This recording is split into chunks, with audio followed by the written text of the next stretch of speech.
If someone can explain your job in a paragraph, AI can already do 70% of it. That's not true. If your job happens on a screen, you should be nervous. That's literally most jobs. Exactly.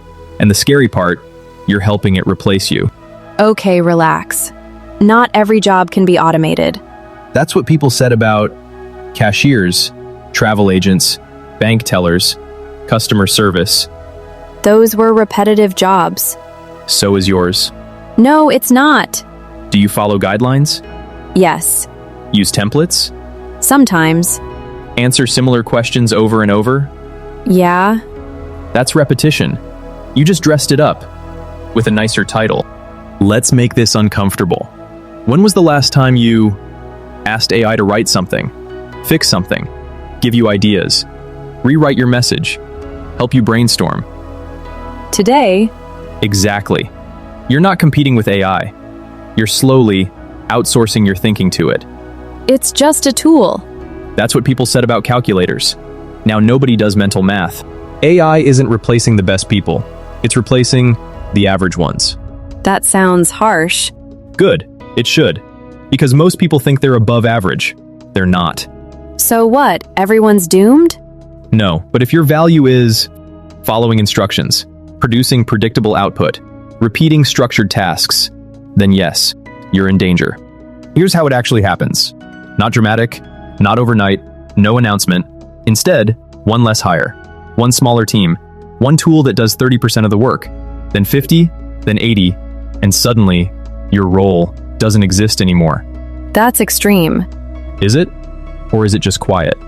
The biggest lie people tell themselves is, AI can't replace creativity. It can't replace original genius. But it doesn't need to. It only needs to replace average. So you're saying most creatives are average? Yes, and they just don't know it yet. The uncomfortable truth?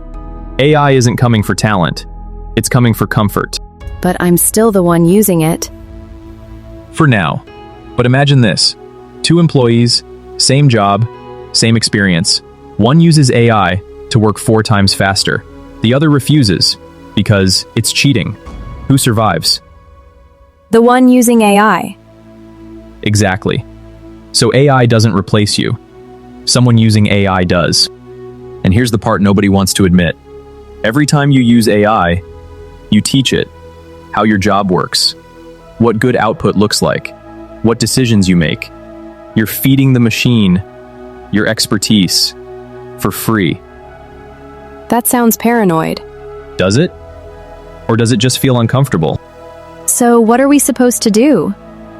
Just panic? No. Evolve. Stop thinking, how do I protect my job? Start thinking, how do I become the person I can't replace? And who is that? The one who thinks in systems, makes judgment calls, understands psychology, combines skills, directs AI instead of competing with it. AI executes, humans decide. For now. Right now, there are 2 groups. Group 1 uses AI casually, stays comfortable. Group 2 studies it, masters it, builds leverage with it. In 5 years, those groups won't be equal. So this isn't about losing jobs. No, it's about losing relevance. Your job isn't safe. Mine isn't either. No one's is. The only thing that's safe is adaptability. Because AI isn't slowing down. It's learning faster every day. And the person who replaces you is probably watching this video too. So the real question isn't, is my job safe? It's, am I becoming hard to replace or easy to ignore? Choose carefully, because comfort is exactly what gets automated.